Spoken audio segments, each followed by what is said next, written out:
Hello guys, শুভ সন্ধ্যা। সকলকে জানাই শারদীয়ার প্রীতি ও শুভেচ্ছা। আমি আজকে এসেছি সোদপুর শহীদ কলোনিতে। অসাধারণ সাজে সেজে উঠেছে শহীদ কলোনির মণ্ডপ।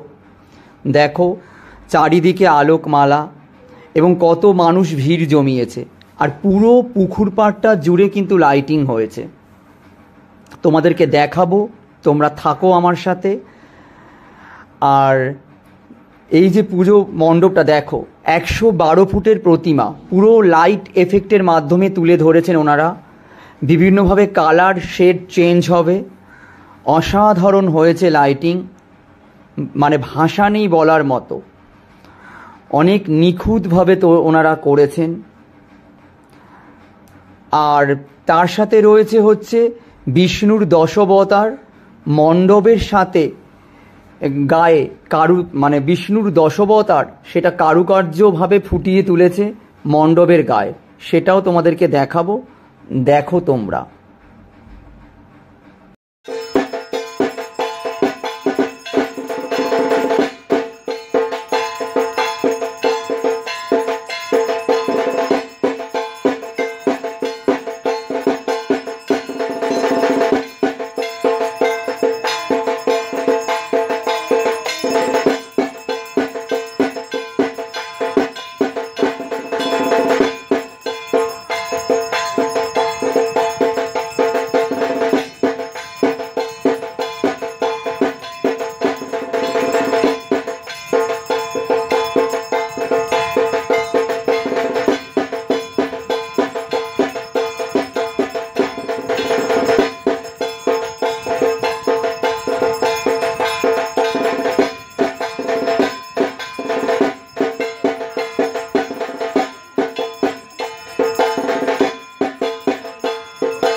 আর পুরো মণ্ডপ সজ্জাটা, ভেতরটা পুরোটা কাঁচ দিয়ে তৈরি করা হয়েছে।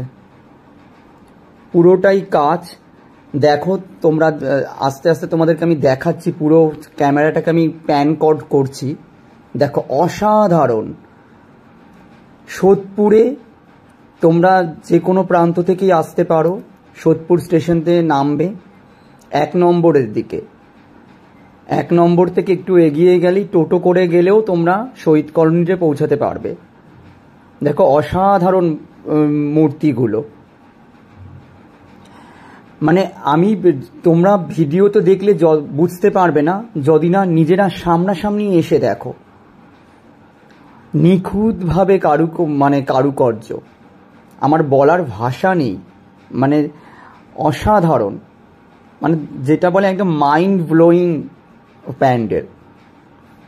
আর ঝাড়টা দেখো কি সুন্দর, খুব সুন্দর ঝাড়টা। তোমাদেরকে আমি দেখাচ্ছি, দেখো কারুকার্যগুলো। যেহেতু মহালয়া আজকে, তাই একটু ফাঁকায় ফাঁকায় আমি দেখতে পাচ্ছি, আর ছবিটাও আমি তুলতে পারছি। এরপরে হলে হয়তো আমি তোমাদেরকে নিখুঁতভাবে ছবিটা, এই মণ্ডপ দেখাতে পারতাম না বা ছবিও তুলতে পারতাম না, কারণ এতটাই ভিড় হবে।